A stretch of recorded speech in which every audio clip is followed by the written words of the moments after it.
नमस्कार। आपका अखबार के YouTube चैनल पर आपका स्वागत है। मैं हूं प्रदीप सिंह। प्रशांत किशोर इलेक्शन स्ट्रेटजिस्ट माने जाते हैं और कुछ लोगों की नज़र में वो जादूगर हैं। उनके पास जादू की छड़ी है जिससे वो पार्टियों को चुनाव जिता देते हैं, सत्ता में ले आते हैं। मेरा हमेशा से मानना रहा है कि ऐसे लोगों का या ऐसी कंपनियों का, उनकी आईपैक कंपनी है, उसकी भूमिका बहुत सीमित होती है। वो किसी पार्टी को चुनाव हरा या जिता नहीं सकते। वो सिर्फ किसी पार्टी के कैंपेन को व्यवस्थित कर सकते हैं, उसको दिशा से भटके नहीं वो रास्ते से, इसकी कोशिश कर सकते हैं। पार्टी के जो संसाधन हैं उनका ठीक से सही जगह पर सदुपयोग हो, इसकी व्यवस्था कर सकते हैं। इससे ज़्यादा राजनीति को प्रभावित करने की, मतदाता को प्रभावित करने की, मतदाता को किसी पार्टी से तोड़कर किसी और पार्टी से जोड़ने की क्षमता नहीं होती है। लेकिन राजनीति ऐसा क्षेत्र है जहां अनिश्चितता बहुत है। जहां अनिश्चितता ज़्यादा होती है वहां डर भी ज़्यादा होता है, और डर होता है तो आदमी जैसे डूबते हुए को तिनके का सहारा होता है, उस तरह से होता है। जैसे अंधेरे में अगर आप जा रहे हो, डर लग रहा हो, तो कोई गाना गाता है, कोई हनुमान चालीसा का पाठ करता है, तो उससे कोई डर, अगर कोई हमला होने वाला है, कुछ ऐसा है, तो वो तो रुकेगा नहीं। लेकिन आपको मन में संतोष होता है कि हम कोशिश कर रहे हैं कि हमारे ऊपर जो संकट आने वाला है, जो विपत्ति आने वाली है, वो टल जाए, ना आए, या उससे हम बच जाए। इसी भावना का जो है वो इस्तेमाल करती हैं ये कंपनियां, इन कंपनियों के लोग। इसी पर इनका जो है व्यापार व्यवसाय चलता है। प्रशांत किशोर का चल रहा है। प्रशांत किशोर के साथ एक और समस्या, वो जहाँ जाते हैं किराए के घर में जाते हैं। मतलब किराए के घर में जाने जैसा होता है कि आप आए हैं, एक मैंडेट है आपकी, ये काम है, ये पैसा मिलेगा, काम कीजिए, पैसा लीजिए, जाइए। लेकिन वो किराएदार होने के बाद वो मकान पर कब्जा करने की कोशिश करते हैं, उसे अपना ही घर बनाने की कोशिश करते हैं। ये कोशिश उनकी नाकाम होती रही है, लेकिन उनकी कोशिश जारी है। जैसे चाणक्य ने चुटिया बांध ली थी, यानी शिखा बांध ली थी अपनी, और कहा था कि इसे तब तक नहीं खोलूँगा जब तक नंदवंश का विनाश न कर लूँ। उसी तरह से प्रशांत किशोर पिछले 7 सालों में ये तीसरी बार अपनी चुटिया जो है, अपनी शिखा बांध कर निकले हैं। पहली बार जब भारतीय जनता पार्टी 2014 में सत्ता में आई, उनको जो काम दिया गया था भारतीय जनता पार्टी के चुनाव प्रबंधन का एक छोटा सा हिस्सा, उसको पूरा किया, उसका पैसा मिला और कहा कि जाइए। लेकिन वो गए थे, पहले वीडियो में इसका विस्तार से जिक्र कर चुका हूँ, इसलिए उसमें नहीं जाऊँगा, और उनसे कहा गया कि नमस्ते, अब जाइए। ये बात उनको बड़ी बुरी लगी, वो उससे आगे कुछ चाहते थे। तो उन्होंने तय किया कि जो है बीजेपी को सबक सिखाएंगे। तो 2015 में उन्होंने चुटिया बांधी, और बिहार में उनके भाग्य से जो है जनता दल यूनाइटेड के नीतीश कुमार और आरजेडी के लालू प्रसाद यादव के बीच में समझौता हो गया 2015 के विधानसभा चुनाव से पहले। अब इस समझौते के बाद इसमें कांग्रेस भी शामिल थी, 3 दलों का था समझौता। तो उनका सत्ता में आना लगभग जो अर्थमेटिक बता रहा था, उसको बस केमिस्ट्री में बदलने की ज़रूरत थी, वो जो बदल गई, और उनका जीतना लगभग तय था, प्रशांत किशोर होते ना होते। इस गठबंधन का, जो जिसे महागठबंधन का नाम दिया गया, उसका जीतना तय था। प्रशांत किशोर की उसमें भूमिका ये है कि उस गठबंधन की चर्चा उन्होंने राष्ट्रीय स्तर पर करवाई और ऐसा संकेत दिया कि भारतीय राजनीति की दिशा बदलने वाली है। बिहार में इस गठबंधन के सफल होने के बाद जो है भारतीय जनता पार्टी का पराभव शुरू हो जाएगा, मोदी के बुरे दिन शुरू हो जाएंगे, और उसके बाद जब नतीजा आ गया और महागठबंधन जीत गया, तो उन्होंने फिर किराए के घर में आपको अपना घर बनाने की कोशिश की। नीतीश कुमार ने उनको एक पद दे दिया जिसमें शायद कैबिनेट रैंक के मिनिस्टर का या मिनिस्टर स्टेट का दर्जा था, और उन्होंने कोशिश की जेडीयू और उस महागठबंधन की सरकार के पैरेलल एक सिस्टम बनाने की। जब उनके इस इरादे का पता चला तो धीरे धीरे नीतीश कुमार ने किनारा कर लिया। कोई भी राजनेता जो सत्ता में है, सत्ता में नहीं है तब भी, और सत्ता में है तो ख़ास तौर से, सत्ता का इस तरह का बंटवारा नहीं चाहता। प्रशांत किशोर की जो इच्छा है जो बार बार नज़र आती है वो ये है कि किसी तरह से हम एक पैरेलल पावर सेंटर बन जाएं बिना जवाबदेही के, जिसकी कोई जवाबदेही नहीं हो, और वो सिस्टम का हिस्सा बनकर काम नहीं करना चाहते, सिस्टम से अलग, और जो शीर्ष पर है सिर्फ उससे उनका संवाद हो, उसको रिपोर्ट करें, उसके अलावा किसी से कोई मतलब नहीं हो। तो ये किसी भी राजनीतिक, दुनिया के किसी भी राजनीतिक दल में नहीं चल सकता है, बीजेपी में नहीं चला, जेडीयू में भी नहीं चला। उसके बाद उन्होंने जो है कुछ पार्टियों को अलग अलग राज्यों में, जैसे आंध्र प्रदेश में जगन मोहन रेड्डी का चुनाव प्रचार उन्होंने उसका जिम्मा लिया, जगन का जीतना वैसे भी तय था। इसी तरह से एम के स्टालिन का, इस तरह के कामों में उनकी अग्नि परीक्षा हुई उत्तर प्रदेश में जब उन्होंने कांग्रेस का जिम्मा लिया 2017 में। तो उसके बाद बीच में ही कांग्रेस ने अभियान तोड़ा और जो है सपा के साथ समझौता कर दिया, तो दोनों पार्टियों को सलाह देने लगे। नतीजा सबके सामने है। तो अब उन्होंने 2019 के चुनाव के बाद, जब लोकसभा चुनाव आया उसके बाद, उस समय वो बड़ी डिमांड में थे, हालांकि उनको लग रहा था कि अब नरेंद्र मोदी के जाने का समय आ गया है, लेकिन उनके दुर्भाग्य से ऐसा हुआ नहीं। और 2019 का चुनाव नतीजा आने के बाद जब पश्चिम बंगाल में बीजेपी 18 सीटें जीत गई लोकसभा की, तो ममता बनर्जी को चिंता हुई तो मन में डर पैदा हुआ तो एक अनिश्चितता का भाव आया मन में। तो फिर तिनके का सहारा ढूंढने के लिए ढूंढा गया प्रशांत किशोर को। उनके भतीजे अभिषेक बनर्जी ने मीटिंग कराई ममता बनर्जी से, और उसके बाद से जून 2019 से ममता बनर्जी के लिए और तृणमूल कांग्रेस के लिए उन्होंने काम करना शुरू कर दिया। तो उन्होंने काम करना शुरू किया तो उन्होंने उसके लिए जो है ब्लॉक लेवल से लेकर ऊपर तक अपना एक सिस्टम खड़ा किया, सर्वे कराए, ये बताया, फीडबैक दिया कि कहाँ समस्या है, किन विधायकों के खिलाफ नाराज़गी है, किन योजनाओं से नाराज़गी है या योजनाओं का लाभ नहीं पहुँचा है उसकी वजह से लोग नाराज़ हैं, कहाँ बेहतर करना चाहिए, ये सब जो है सलाह ममता बनर्जी को दी। चुनाव का नतीजा आया, उससे उनका कद और बढ़ गया और तृणमूल कांग्रेस और ममता बनर्जी की नज़र में वो बहुत ही विश्वसनीय, विश्वासपात्र और काम के आदमी हो गए। अब उसके बाद, चुनाव के बाद, जीतने के बाद, मतलब मई 2021 के बाद, उन्होंने अब अपना एक पैरेलल संगठन खड़ा कर लिया है, ब्लॉक से लेकर ऊपर तक का, राजनीतिक स्तर पर भी और ब्यूरोक्रेसी के स्तर पर भी, सबके काम की समीक्षा, और उस समीक्षा की रिपोर्ट वो सीधे ममता बनर्जी और अभिषेक बनर्जी को देते हैं। तो उनकी जो तमन्ना थी बीजेपी, जेडीयू में, बाकी जगहों पर, कि ऐसा तंत्र बनाने का उनको मौका मिले, पैरेलल सरकार चलाने का मौका मिले बिना जवाबदेही के, वो उनको पश्चिम बंगाल में मिल गया है। और पश्चिम बंगाल में मिल गया है, अब हालत यह है कि वहाँ वो प्रदेश के सीनियर ऑफिसर्स जो हैं, आईएएस आईपीएस ऑफिसर हैं, उनके ऊपर उनकी चलती है। उनका ट्रांसफ़र पोस्टिंग प्रशांत किशोर के इशारे पर हो सकता है और होता है। एक तरह की बेचैनी ब्यूरोक्रेसी में भी है, पार्टी के लोगों में भी है।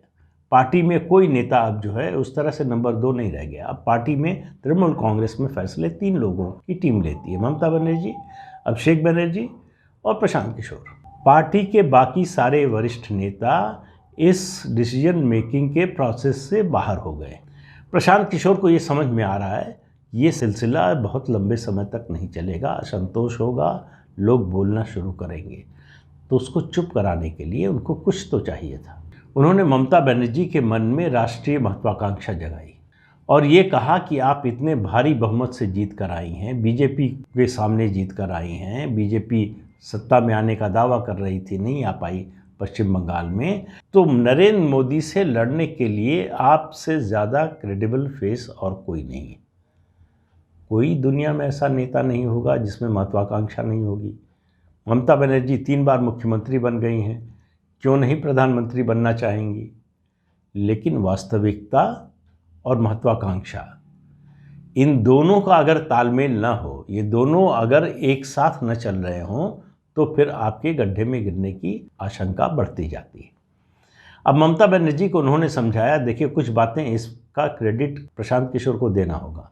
वो कांग्रेस में भी गए थे, कांग्रेस से उनकी बातचीत चल रही थी। जब तृणमूल कांग्रेस के जो है और पश्चिम बंगाल सरकार के सलाहकार थे, तब भी कांग्रेस से बातचीत चल रही थी, वो कांग्रेस में वाइस प्रेसिडेंट का पद चाहते थे और सीधे सोनिया गांधी और राहुल गांधी को रिपोर्ट करना चाहते थे। वहाँ बात बनी नहीं, जितने अधिकार चाहते थे वो मिले नहीं। तो पहले बीजेपी से को सबक सिखाने के लिए, फिर जेडीयू को सबक सिखाने के लिए, अब कांग्रेस को सबक सिखाने के लिए उनके हाथ में हथियार है ममता बनर्जी और ममता बनर्जी की बढ़ती हुई महत्वाकांक्षा। तो उनको राय दे रहे। अब वहाँ पहुँच गए हैं जेडीयू से निकाले गए पवन वर्मा, जिनका काफ़ी समय से मानना रहा है कि कांग्रेस जो है अगर गांधी परिवार से अलग हो जाए तब उसकी संभावना है विपक्ष की एकता की धुरी बनने की। ये बात बिल्कुल उनकी सही है। इसलिए जो है प्रशांत किशोर ने कांग्रेस की इस हालत का फ़ायदा उठाकर कांग्रेस में गांधी परिवार पर हमले की योजना बनाई और ममता बनर्जी से पहले हमला करवाया राहुल गांधी पर। मुंबई दौरे में उनके ये काम जो है उन्होंने ममता बनर्जी से करवाया। ममता बनर्जी जब बोली तो दूसरे दिन उन्होंने ट्वीट किया कि जो है ये कोई दैवीय अधिकार नहीं है किसी एक व्यक्ति का कांग्रेस का अध्यक्ष बने रहने का। अब कांग्रेस का अध्यक्ष कौन बना रहे कौन नहीं रहे, ये प्रशांत किशोर या ममता बनर्जी कैसे तय कर सकती है। राहुल गांधी जो है सक्षम नहीं है, सोनिया गांधी से नहीं चल पा रहा है, गांधी परिवार को बाहर जाना चाहिए। ये सब बातें मानते हुए भी कोई भी राजनीतिक दल दूसरे राजनीतिक दल का अध्यक्ष कौन हो ये कैसे तय कर सकता है, और वहाँ प्रधानमंत्री पद का उम्मीदवार हो कैसे तय कर सकता है। ये करके जो है नीतीश कुमार चोट खा चुके हैं। 2013 में उनको यही गलतफहमी हो गई कि वो तय करेंगे कि भारतीय जनता पार्टी का प्रधानमंत्री पद का उम्मीदवार कौन होगा और उनकी बात मान ली जाएगी। वो इतने जो है बीजेपी के लिए अपरिहार्य हैं कि बीजेपी के सामने कोई ऑप्शन नहीं होगा ये मानने के अलावा। उसका नतीजा ये हुआ कि वो एनडीए से बाहर हो गए। बाहर होने के बाद क्या हश्र हुआ सबको पता है और कैसे लौट कर आए ये भी पता है। तो प्रशांत किशोर इस समय ममता बनर्जी की राष्ट्रीय महत्वाकांक्षा से खेल रहे हैं। उनको अपना वर्चस्व, अपना सिस्टम, अपना जो पैरेलल सरकार की व्यवस्था है पश्चिम बंगाल में स्थापित करनी है। वो पश्चिम बंगाल में इसको स्थापित करके ये साबित करना चाहते हैं कि जो वो भाजपा के साथ करना चाहते थे या जेडीयू के समय करना बिहार में करना चाहते थे, देखिए पश्चिम बंगाल में हमने करके दिखा दिया। अब वो करके दिखा पाएंगे नहीं पाएंगे ये तो पता नहीं, लेकिन उन्होंने ममता बनर्जी का ध्यान उससे हटा दिया है। ममता बनर्जी अब पश्चिम बंगाल के मामलों में प्रशांत किशोर की कोई शिकायत करेगा, उसके खिलाफ कोई बोलेगा तो सुनने को तैयार नहीं। उनको लग रहा है कि बस अब जो है प्रशांत किशोर का अभियान चलेगा। 2024 में वो नरेंद्र मोदी के खिलाफ सबसे प्रबल जो है प्रतिद्वंदी के रूप में सामने आएंगी और वो उनके प्रधानमंत्री बनने की संभावना बढ़ जाएगी। अब वो कैसे उनको बहलाते हैं।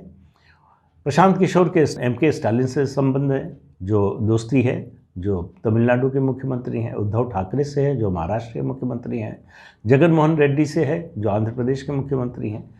दोस्ती होना, इनके लिए काम करना ये एक अलग चीज़ है, लेकिन इन तीनों में से कोई ममता बनर्जी को प्रधानमंत्री पद का उम्मीदवार मान लेगा या अपना नेता मान लेगा, ये बिल्कुल अलग बात है। ये सब महत्वाकांक्षी नेता हैं। अगर इतनी बड़ी महत्वाकांक्षा न होती तो इनका कोई फेडरेशन, कोई संघ, कोई गठबंधन या कम से कम कुछ पार्टियों का मर्जर ये हो गया होता। अब आप देखिए कि शरद पवार ममता बनर्जी को प्रधानमंत्री पद का उम्मीदवार बनाने के लिए महाराष्ट्र की सरकार गिरवा देंगे। ऐसा हो सकता है क्या झारखंड में हेमंत सोरेन ममता बनर्जी को प्रधानमंत्री बनवाने के लिए अपनी सरकार गिरवा देंगे क्या? तो सवाल ये है कि ममता बनर्जी को प्रधानमंत्री पद का लालच दिखाकर, उनकी महत्वाकांक्षा को हवा देकर प्रशांत किशोर पीछे से अपना खेल कर रहे हैं। कई तरह के उनके खेल हैं। एक तो मैंने बताया कि किस तरह से अपनी जो है समानांतर एक व्यवस्था बना रहे हैं। उसके अलावा उनको बदला लेना है नरेंद्र मोदी से, उनको बदला लेना है अमित शाह से जिन्होंने भगा दिया बीजेपी से, उनको बदला लेना है नीतीश कुमार को जिन्होंने निकाल दिया उनको पार्टी से, और उनको बदला लेना है कांग्रेस पार्टी से, राहुल गांधी से, जिन्होंने उनकी खिचड़ी पकने नहीं दी। जिन्होंने कांग्रेस में उनको स्थापित नहीं होने दिया। तो इन सब से बदले का एजेंडा लेकर प्रशांत किशोर चल रहे हैं और बता ये रहे हैं कि ये सब हो रहा है ममता बनर्जी को प्रधानमंत्री बनवाने के लिए। तो आप देखते रहिए, ये काठ की हांडी है, बार बार नहीं चढ़ने वाली है। तो इसका हश्र वही होना है जो पहले के उनके प्रयासों का हुआ है।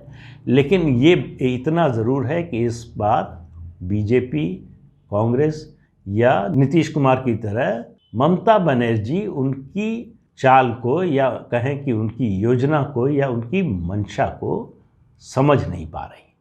बीजेपी ने समझ लिया, कांग्रेस ने समझ लिया, नीतीश कुमार ने समझ लिया, ममता बनर्जी अभी सपनों की दुनिया में है। उनको सब तरफ हरियाली ही हरियाली नज़र आ रही है। मई में तीसरी बार चुनाव जीतने के बाद उनको लग रहा है कि वो किला फतह कर सकती हैं। और मैंने पिछले वीडियो में बताया था कि इस तरह से ये संभव नहीं है कि कोई रीजनल पार्टी का नेता, एक राज्य का नेता जो अपने प्रदेश से बाहर जिसका कोई असर ना हो, वो प्रधानमंत्री बनने का सपना या प्रधानमंत्री पद का उम्मीदवार बन जाएगा। ये सपने जैसा है, दिवा स्वप्न जैसा है। और कांग्रेस पार्टी, फिर कह रहा हूँ, चाहे जितनी मरी गिरी हालत में हो, उसकी दुर्दशा चाहे जितनी और ज़्यादा होनी हो, लेकिन वो आज भी किसी एक रीजनल पार्टी से बहुत बड़ी है। तो प्रशांत किशोर का ये खेल लोकसभा के चुनाव तक यानी 2024 तक तो चलने वाला है, ऐसा लग रहा है। उससे पहले ममता बनर्जी का मोहभंग नहीं होने वाला है। लेकिन उसके बाद क्या होगा मुझे पता नहीं। लेकिन इतना पता है कि प्रशांत किशोर जो प्रोजेक्ट लेकर, जो लक्ष्य लेकर, घोषित लक्ष्य लेकर चल रहे हैं, वो हासिल होने वाला नहीं है। तो आज के अंक में इतना ही। अगले अंक में फिर मिलेंगे किसी नए मुद्दे के साथ। तब तक के लिए इजाज़त दीजिए। नमस्कार। आपसे अनुरोध है कि ये चैनल देखिए, शेयर कीजिए, लाइक कीजिए और सब्सक्राइब ज़रूर कीजिए। नमस्कार।